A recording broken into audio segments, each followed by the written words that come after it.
ಆಸೆಗಳು ನೂರಾರು ಈಡೇರಿಸುವ ಪ್ರಯತ್ನಗಳು ಹಲವಾರು.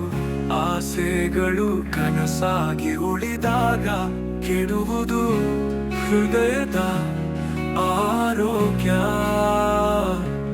ಬಯಸಿದ್ದು ಪಡೆದಾಗ ಜೀವನ ಫಲ ತುಂಬಿ ನಿಂತ ವೃಕ್ಷ ಕಾಣಿರಣ್ಣ.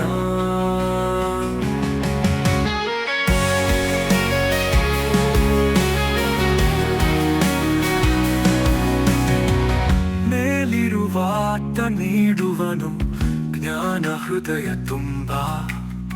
ಕೆಳಗೆ ಬಿದ್ದಾಗ ಮೇಲೆತ್ತಿ ಮಲಗಿಸಿ ಜೋಗುಳ ಹಾಡಿ ಸುರಕ್ಷತೆಯ ದಾರಿ ತೋರುವ ರಕ್ಷಕನ ಕುವನನ್ನ.